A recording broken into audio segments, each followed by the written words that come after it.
Oh, okay. Pretty impressive. The only other set that comes to mind, well, your set versus Hax was really, really close and exciting. Game 3, last Stock of Champions. But then Hax's set against Zamu. Oh my god. In quarters. Zamu actually defeated Hax in winner, so Zamu's going to be in winner semis against Face Roll in a bit. But it was insane because Zamu wins game 1. He's up 4 stocks to 1 game 2, and you think, okay, this is over. Hax somehow brings it all the way back, yet still loses the set, loses game 3. Yeah. Game 3, he took the first stock, and then Zamu brought it back.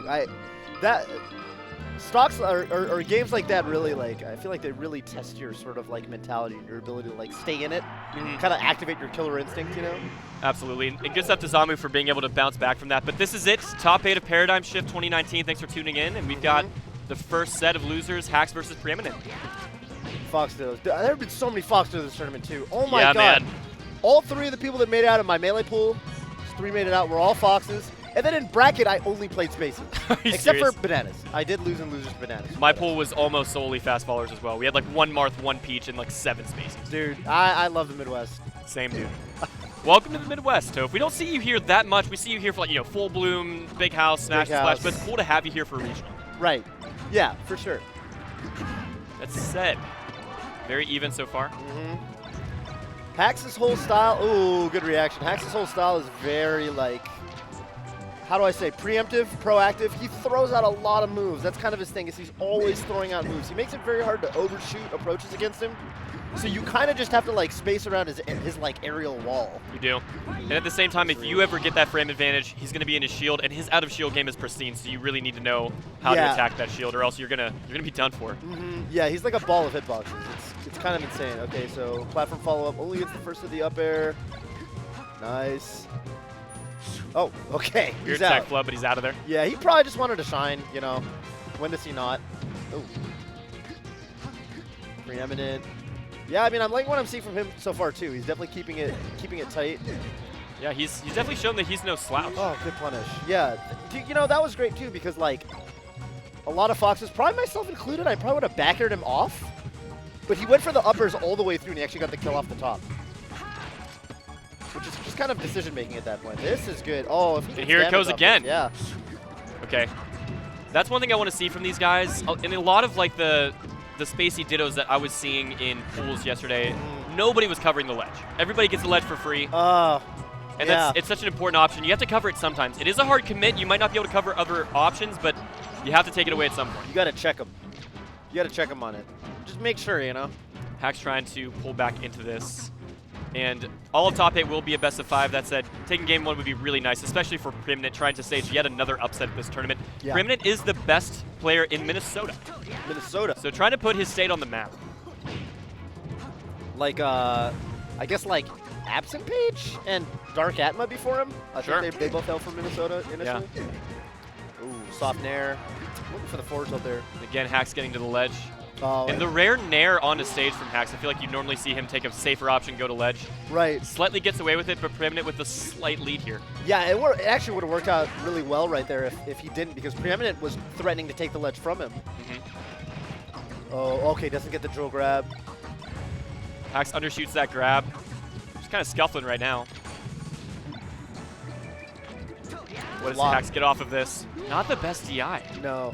That's interesting. A lot of the time you're not looking for the nair there, because you're like, a lot of the time Foxes will only do the follow-up with the back air, and you can't quite get a strong back air there, so you're like, you're DIing away thinking like, it's fine, they can't. Yeah. There's really a strong move they can be away with.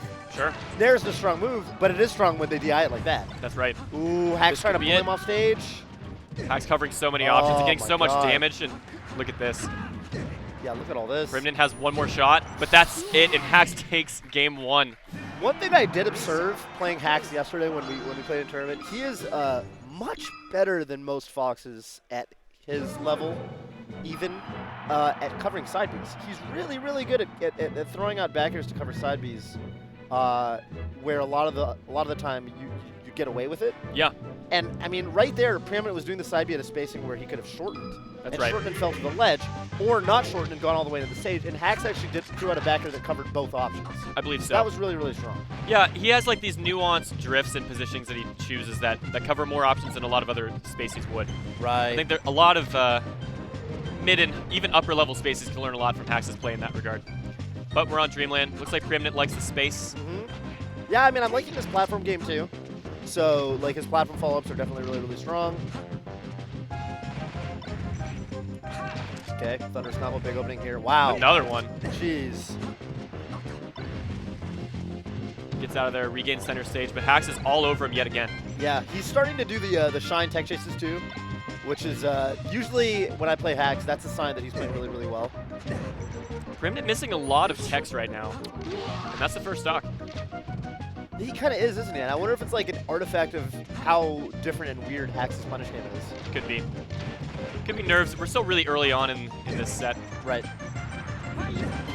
Gets that back air though. And no tech from Hax. It's kind of ambiguous when to expect getting hit there.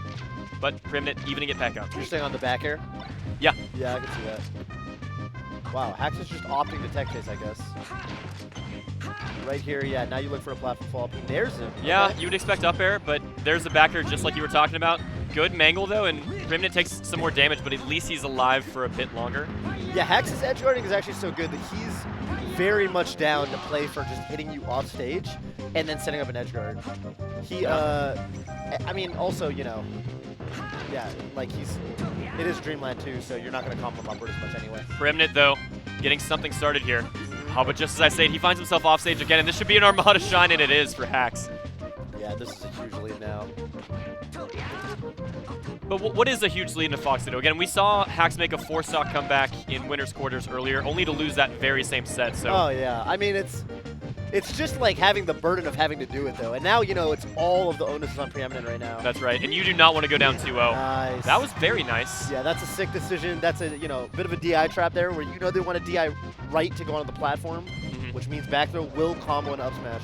You don't see it too much in this matchup, but this should be it. No, he can't get out there. He needs to kill him here, but he doesn't, and both spaces are alive. That sucks if you're Preeminent. What an F tilt. Hax money. Yep, go out there with the back air, seal it, and he's going to live it anyway. Hax money.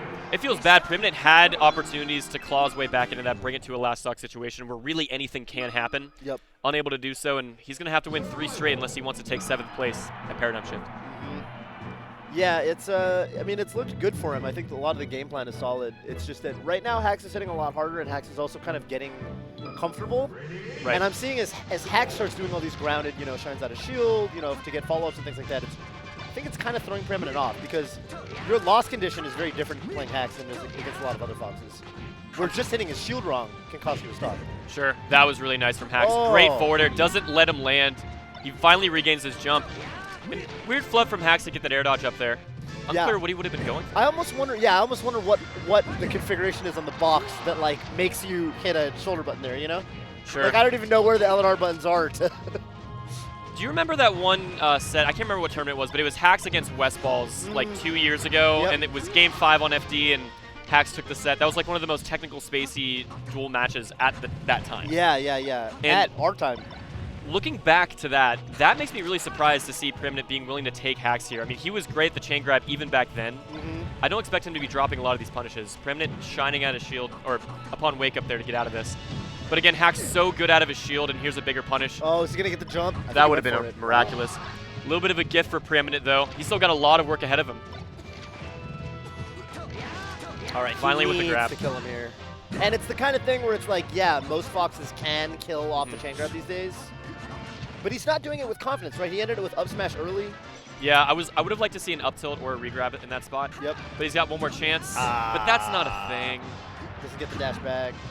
Probably wanted to dash back up smash. This might be the KO though, if he can get this. Oh man, his edgeguard game has not been nearly as on point as Hax Money's. Yeah, just no reaction there. And he needs a kill here. He's got center stage, but dash attack for Hax. And he knows he's got to respect that ledge dash too. When Hax is on the ledge, you see him like stand there for a moment, then he backs up like, wait a minute, this is Hax. Like, he's going to come up with a ledge dash nair. He's going to have so much invincibility. And it's really throwing him off because he wants to throw out some moves, but he just knows it's not a good idea. Oh my god. Preeminent needs to find a way out of this, or else he's taking 7th place. Hax Money, the 2nd seed, wasn't expected to be in losers this early, and for Hax, he's trying to win the whole tournament. This could just be one step. Oh. And wow, that could do hold on a second. That's it. Jeez. Preeminent going down 3-0. Not even a bad showing in terms of gameplay, but like, After Sometimes. that first game, yeah, Hacks just kind of turned on the Jets and edged them out. Yeah, I mean, again, this was a fairly